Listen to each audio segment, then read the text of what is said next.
Don't you think there's slightly too many inquiries going on at the moment?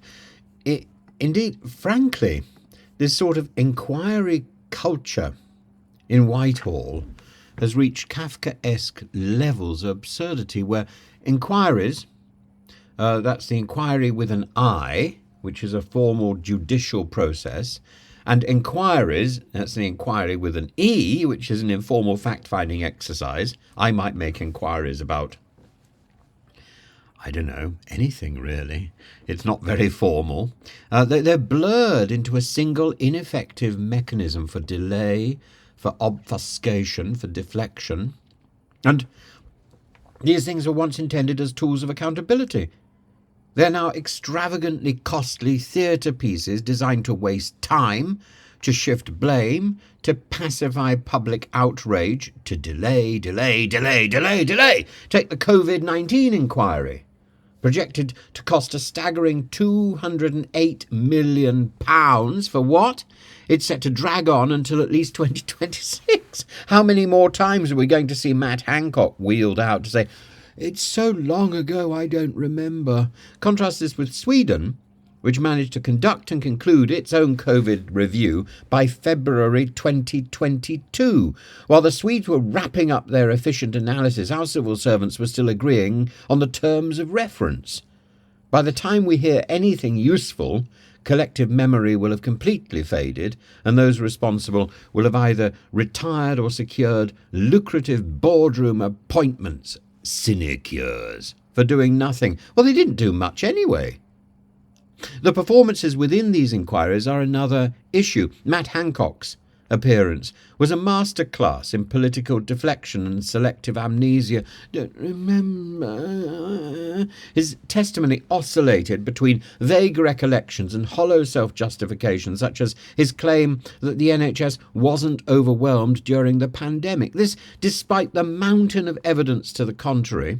Cancelled surgeries, overwhelmed ICUs, the frontline staff pushed to breaking point, tears in the surgery. Hancock's defence that the NHS coped because the system didn't visibly collapse into rubble, a low bar for success. It's more than you can say about his performance as a minister. Moreover, the focus of these inquiries often skirts around the most pressing issues. The origins of COVID-19. Off limits. We're not allowed to talk about Wuhan flu or whether this is laboratory engineered, whether it came out of a market, whether it was leaked on purpose, whether it was accidental. The misuse of do not resuscitate orders, touched upon but not resolved. Instead, hours spent on minutiae, such as WhatsApp insults between officials, while bereaved families, the NHS staff left traumatised, and those still suffering from long COVID receive little more than lip service. The deeper problem here is the system. Whitehall's bureaucratic machinery has turned inquiries into a ritual. Announce one to buy time, kick it into the long grass, staff it with KCs, consultants, civil servants, and hope the public loses interest before any meaningful conclusions are reached. As a delaying tactic, it's genius, isn't it? As a method of accountability, it's bankrupt. It's madness. It's borderline evil. The financial toll is equally indefensible.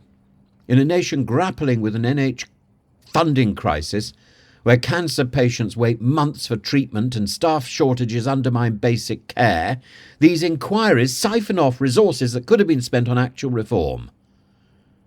Add to this the broader issue of government incompetence, the catastrophic decisions that exacerbated COVID's impact, and the decade-long austerity measures that weakened the NHS, and the picture is one of a nation trapped in a cycle of self-inflicted wounds and performance mea culpas. Ultimately, this is the inquiries are a manifestation, at least in Matt Hancock's hands, of manuscrupious audacity. They don't just fail to deliver accountability, they actively undermine it. Their sprawling timelines, bloated budgets, opaque processes erode public trust and provide little in the way of actionable lessons.